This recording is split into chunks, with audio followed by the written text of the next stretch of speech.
제4장.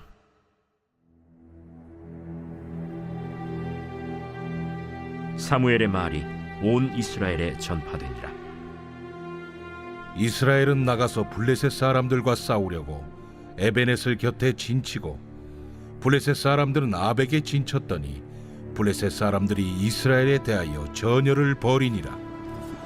그 둘이 싸우다가 이스라엘 블레셋 사람들 앞에서 패하여 그들에게 전쟁에서 죽임을 당한 군사가 4,000명가량이라.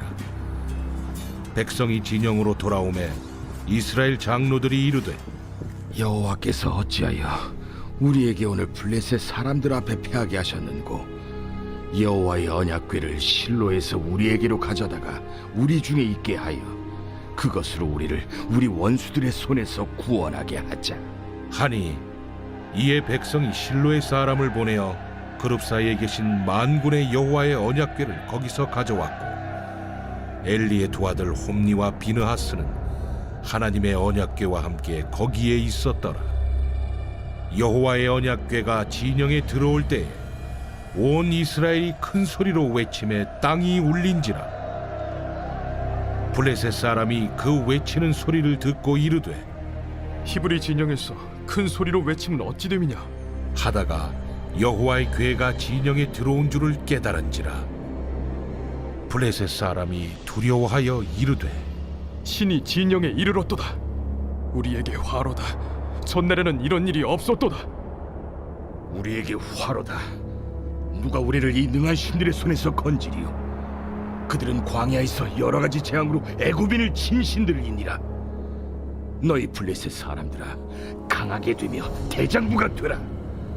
너희가 히브리 사람의 종이 되기를, 그들이 너희의 종이 되었던 것 같이 되지 말고 대장부같이 되어 싸우라 하고 블레셋 사람들이 쳤더니 이스라엘이 패하여 각기 장막으로 도망하였고, 살육이 심히 커서 이스라엘 보병에 엎드러진 자가 3만 명이었으며 하나님의 궤는 빼앗겼고 엘리의 두 아들 홈니와 비느하스는 죽임을 당하였더라.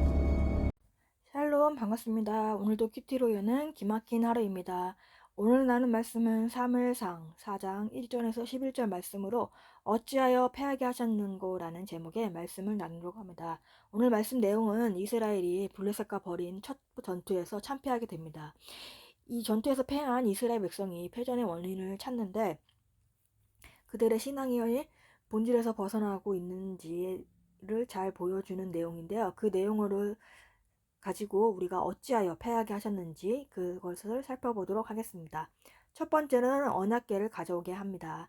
3절과 4절에 백성이 진영으로 돌아오매 이스라엘 장로들이 이르되, 여호와께서 어찌하여 우리에게 오늘 블레셋 사람들 앞에 패하게 하셨는고, 여호와의 언약궤를 실로에서 우리에게로 가져다가 우리 중에 있게 하여 그것으로 우리를 원수들의 손에 구하게 하샤 하니, 이에 백성이 실로의 사람을 보내어 그룹 사이에 계신 만군의 여호와의 언약궤를 거기서 가져왔고, 엘리의 두 아들 홈니와 비느하스는 하나님의 언약궤와 함께 거기 있었더라 라고 합니다. 오늘 블레셋은 이스라엘 정토를 시시때때로 침범합니다. 이번에도 그들이 침략을 위해 아벡에 진을 쳤고, 이스라엘은 에베네셀 곁에 진을 쳤다고 합니다. 에베네셀은 훗날 사무엘이 블레셋 군대를 물리치고 미스바와 센 사이에 기념비를 세운 곳의 이름이기도 합니다. 그러나 이 에베네셀은 아벡 가까이 위에 위치했던 다른 에베네셀입니다. 이 전투로 인해서 이스라엘은 4,000명이 목숨을 잃는 큰 손상을 입게 됩니다. 4,000명이나 목숨을 잃게 되어서 이들은 그 원인을 찾게 됩니다. 그 원인을 하나님께 범죄해서 온 징계가 아니면 하나님께서 주신 연단인가 라면서 깨어있는 사람이 있다면 그렇게 생각을 했을 것입니다. 그러나 그들은 원인을 잘못하여 여호와께서 어찌하여 우리에게 오늘 블레셋 사람들 앞에 패하게 하셨는고 라는 원망의 말을 던지며 여호와의 언약궤를 실로에서 우리에게로 가져다가 우리 중에 있게 하여 그것으로 우리를 우리 원수들의 손에서 구원하게자 하자라고 합니다. 하나님과 이스라엘 백성과의 언약 관계에서는 모든 전쟁이 하나님이 주관하는 가운데 치러야 했습니다. 하나님이 주권자이시고 왕으로서 친히 하나님께서 이스라엘을 싸움터로 인도하셔야 했습니다. 이스라엘은 위기 순간이나 전쟁을 앞둔 상황에서 싸우는 것이 하나님의 뜻인지 아닌지 하나님께 여쭤봐야 했습니다. 여호수아가 아이성 전투 때 하나님께 여쭤보지 않고 나섰다가 패배한 것과 같이 먼저 기도했다면 하나님이 아간의 범죄를 해결하고 전투에 나설 것을 명하셨을 것입니다. 그래서 하나님께 기도하고 승리에 대한 확답을 얻은 후에 전투에 나가는 것이 승리의 원칙이 되는 것입니다. 사무엘하 5장 19절 말씀에는 다윗이 여호와께 여쭈어 이르되 내가 블레셋 사람에게 올라가리까 여호와께서 그들을 내 손에 넘기시겠나이까 하니 여호와께서 다윗에게 말씀하시되 올라가라 내가 반드시 블레셋 사람을 내 손에 넘기리라 하신지라 라고 이야기를 합니다. 그러나 오늘 본문에서는 사무엘이나 백성들이 하나님의 인도나 지휘를 여쭤봤다는 말은 나오지 않습니다. 그래서 그 전쟁은 그분의 때나 그분의 장소가 아닌 것입니다. 그 후로 처절한 패배를 맛보게 된 것입니다. 이스라엘의 죄를 고백하거나 또한 전쟁에 헌신되는 모습도 나오지 않습니다. 하나님께 여쭤보지도 않았고 스스로 준비도 안 했으며 그 노력은 실패하게 되는 것입니다. 실로에서 여호와의 언약궤를 가져오는 어리석은 결정만을 하게 되는 것입니다. 백성은 언약궤가 하나님의 영광, 즉 그것이 백성들 사이에 있는 동안에 그분의 임재를 나타나신다는 사실을 잊었습니다. 언약궤는 중요하지만 그 안에 하나님의 영광이 물건처럼 담겨 있는 것은 아닙니다. 우상을 간단히 정의하면은 우상을 말하면은 하나님의 대체제인 것입니다. 하나님은 이스라엘 백성에게 우상을 만들지 말라는 계명을 돌판에 새겨 주셨고 하나님의 언약궤에 넣어 하나님의 임재를 상징하도록 하셨습니다. 이스라엘 백성은 하나님의 임재 상징은 언약궤를 우상의 도구로 전락시켜 버리게 되는 것입니다. 언약궤를 실로에서 가져오는 것은 이유는 그들의 미신적인 논리에서 의해서인 것입니다. 하나님의 법궤가 전쟁터로 오기만 하면 자동적으로 승리할 거라는 생각은 이들이 법궤를 마치 애군이나 떼오는 부적으로 간주하고 있음을 보여주는 것입니다. 장로들은 하나님의 임재를 상징하는 이런 종교적인 유물인 법궤가 아니라 하나님의 말씀을 대언하는 선지자를 찾아야 했습니다. 하나님의 백성은 종교적 상징을 의지하게 되었습니다. 그들은 언약궤를 통제함으로써 하나님의 능력과 임재를 조종할 수 있다는 생각을 한 것입니다. 언약궤가 진영에 온다면 그들은 싸움에서 분명히 승리할 것입니다. 이것은 마치 그들이 하나님을 상자에 담고 있고 자신들이 필요하다고 여기는 어느 곳이든 그분을 모시고 갈 수 있다는 생각을 한 것입니다. 그러나 하나님을 섬기는 대상이 아닌 성공의 수단으로 생각했기에 언약궤를 부적같이 여기게 되는 것입니다. 이스라엘의 하나님이자 세상의 모든 민족의 창조주신 하나님은 결코 이스라엘에 의해서 길들여질 수 없고 홀로 존재하시는 분입니다. 그 누구도 하나님을 이용하려고 들어서는 안 되는 것입니다. 이스라엘은 여호와 앞에서 깨어진 마음으로 전투 후의 패배에 대한 탄식하고 통곡하면서 회개를 했어야 됩니다. 그리고 나서 여호와 앞에 나아가 하나님의 음성을 들어야 했습니다. 우리도 하나님을 우리의 성공과 욕심의 도구로 사용하고 있지는 않습니까? 또한 또 우리의 욕심대로 또 하나님께 구하고 있지는 않습니까? 우리도 복을 받고자 원하는 기도를 얻고자 또 기도하기도 합니다. 그러나 우리의 뜻대로 기도하는 것이 아니라 하나님의 뜻 가운데 또 우리의 생각과 상황을 맞추면서 기도를 하는 것입니다. 모든 것에서 하나님의 뜻을 구하며 하나님의 말씀을 귀 기울이며 주님의 음성을 들어야 하는 것입니다. 적은 질문으로는 하나님을 내 뜻을 이루는 도구로 사용하고 있지는 않습니까? 내가 원하는 것만 해달라며 기도하고 있지는 않습니까? 두 번째로는 이스라엘이 패하게 되는 것입니다. 5절에 여호와의 언약궤가 진영에 들어올 때에 온 이스라엘이 큰 소리로 외치며 땅이 울린지라 라고 합니다. 언약궤가 이스라엘 진영으로 들어올 때 이스라엘은 큰 소리를 질렀습니다. 이것은 거룩한 전쟁의 배경에서 나오는 모습입니다. 그들은 이제 승리를 확신하고 있었기 때문에 전쟁도 치르기 전에 승전가를 높여 불렀습니다. 그들은 이처럼 함성을 지름으로 자신들에게 생기를 붙들어 주고 또 대적을 위협할 수 있을 거라기 때문에 승리를 확신한 것으로 여깁니다. 육체적인 인간들은 종교의 형식적인 특성과 실행에 대해 결과를 올리며 전적으로 의지를 하게 되는 것입니다. 마치 이것이 그들을 구원할 것 같다고 생각하며 믿는 것입니다. 그들의 진영 가운데 있는 하나님의 보좌이신 하나님의 궤가 그들을 하늘로 이끌어 주실 것이라고 믿는 것입니다. 여호와께서 출애굽 때 이스라엘에게 어떤 은혜를 베푸시며 또 이집트에게 어떻게 얼마나 혹독한 재앙을 내리셨는지에 대해 이미 많은 것을 들은 블레셋 사람들은 법궤가 전쟁에 나온다는 것이 어떤 의미인지를 잘 알고 있었습니다. 그러나 그들은 항복하거나 도망하는 것이 아니라 필사의 각오로 용맹스럽게 싸웠습니다. 블레셋은 하나님을 기억하고 잠시 두려움에 빠지지만 강한 대장부가 되어 모든 것을 걸고 싸우자고 외칩니다. 언약궤로 인한 두려움이 생명을 건 용기로 변하게 되는 것입니다.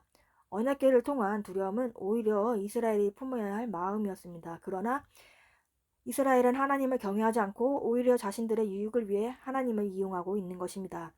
여호와를 경외하는 것이 하나님의 백성이 품어야 할 기초인 것입니다. 이스라엘에게 큰 도움이 될 것으로 생각된 법궤가 오히려 그들의 적으로 하여금 단결되고 필사적으로 싸울 빌미를 제공하게 되는 것입니다. 10절과 11절 말씀에 블레셋 사람들이 쳤더니 이스라엘이 패하여 각기 장막으로 도망하였고 살육이 심히 커서 이스라엘 보병에 엎드러진 자가 3만 명이었으며 하나님의 개는 빼앗겼고 엘리의 두 아들 홈니와 비냐스는 죽임을 당하였더라 라고 합니다.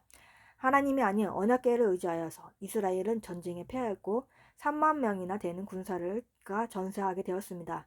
게다가 언약궤까지 블레셋에서 빼앗았고 홈니와 비냐스는 죽임을 당하게 됩니다. 홈니와 비냐스는 그들의 죽음은 죄로 인하여서 엘리 가문에 전해졌던 예언의 성취였던 것입니다. 이 비극적인 상황을 시편 78편 11절에서 14절에는 이렇게 말합니다. 그 능력을 포로에게 붙이심에 자기 영광을 대적의 손에 붙이시고 저의 제사장들은 칼에 엎드러지도다 라고 합니다.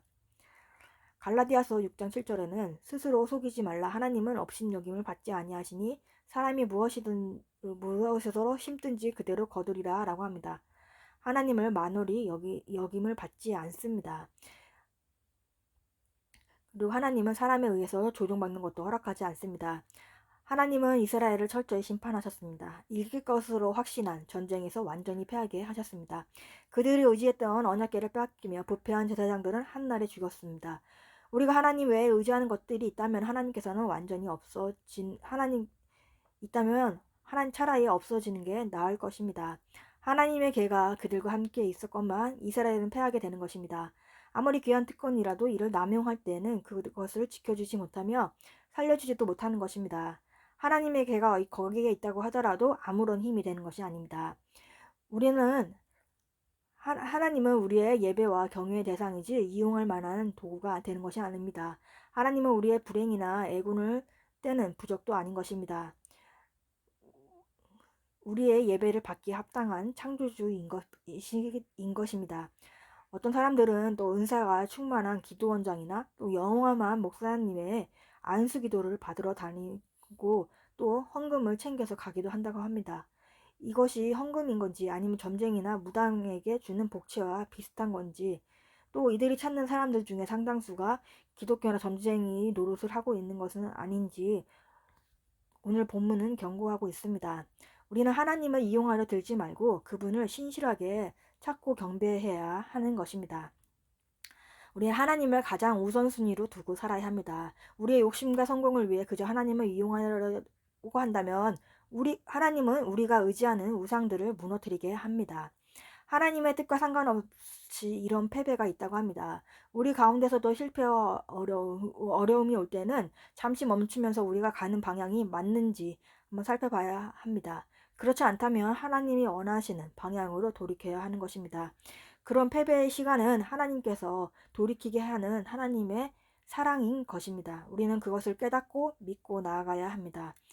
진정 우리의 평생에 하나님이 우리의 참 하나님만이 되는 우리의 인생이 되기를 바랍니다. 적은 질문으로는 내 예상과 다르게 크게 패배한 일은 무엇인가요? 그 일이 나를 돌이키게 하려는 하나님의 사랑인 것을 믿나요?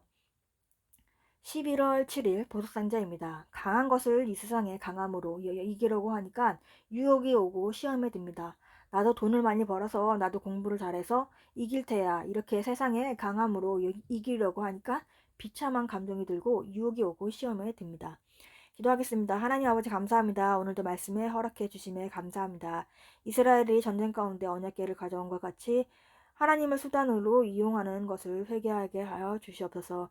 우리의 뜻을 위해 기도하였던 것을 회개하며 하나님의 뜻을 구하며 하나님께 찾고 물어보는 우리들이 되기 원합니다. 우리가 의지하는 우상들을 무너뜨리시고 하나님만을 경외하는 우리들이 되게 하여 주옵소서.